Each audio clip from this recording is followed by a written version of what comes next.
हमारी हाफ में थी कि एडवर्ड टू का नेक्स्ट क्या होता है।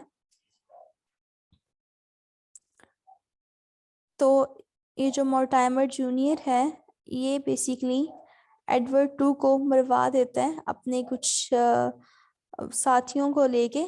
लेकिन एडवर्ड टू को मरवाने से पहले भी ये उसके साथ कुछ अच्छा सलूक नहीं करता है। यानी अपने इसके कुछ दोस्त होते हैं दो। यस, इसके जो दो दोस्त होते हैं, इनको इनके लिए वो एडवर्ड टू को बहुत टीज किया करता है, बहुत तंग किया करता है। और अल्टीमेटली एक बंदा होता है लाइट बॉर्न। ये लाइट बॉर्न को कहता है कि तुमने ना किंग को मार देना है। अब ये जो लाइट बॉर्न है, ये तो किंग के साथ शुरू शुरू में तो बड़ी हमदर्दी दिखाता है कि मुझे पता है तुम्हारे साथ अच्छा नहीं हो रहा, ये वो। और इसके बाद फिर वो उसको एक बेड पे लेटाता है और उसको एक हॉट पोकर के साथ, एक मेटल के साथ उसको बहुत बुरी तरह से मार देता है।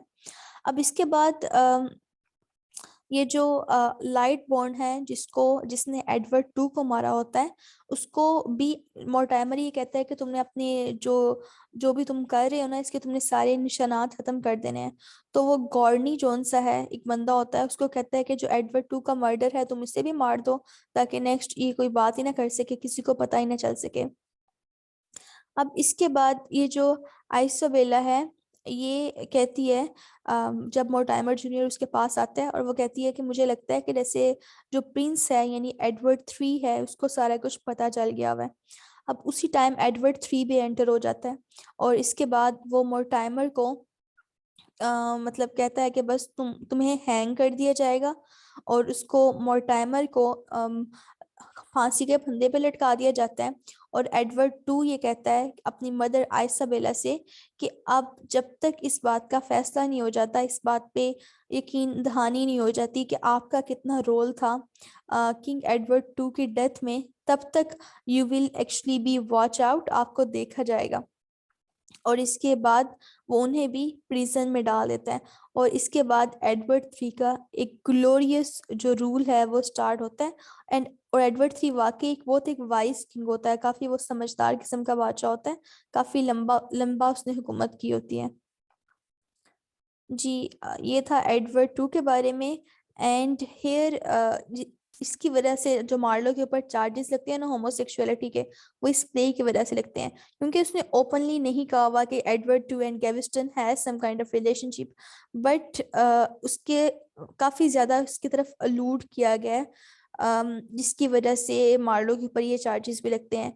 और इस थीम पे लिखना at that point was really a big thing.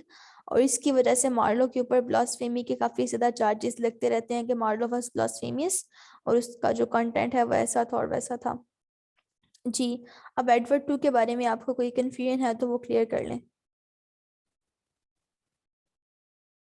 अगर कोई क्वेश्चन है आपका एडवर्ड टू के हवाले से तो वो पूछ लें। ओके, अब हमारा एक ही रह गया, Dido the Queen of Carthage.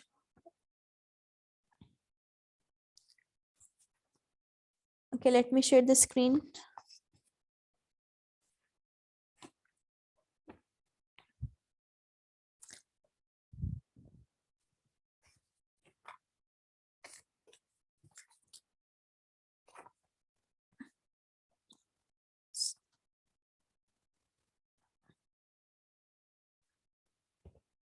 Okay, Dido the Queen of Carthage, इसकी सेटिंग कार्थेज की है।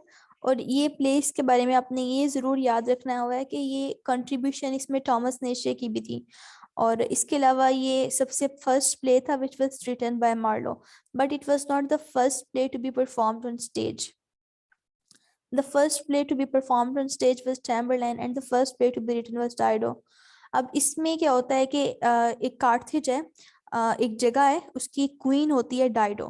अब ट्राय की वॉर के बाद एक बंदा है एनियस, जिसके बारे में विर्जिल ने एनियड भी लिखी है। अब उसका जो ये जो बंदा है ना एनियस, ये बचता बचाता कार्थेज की जगह पे आता है। अब कार्थेज की जो क्वीन है ना Dido, she fell in love with एनियस।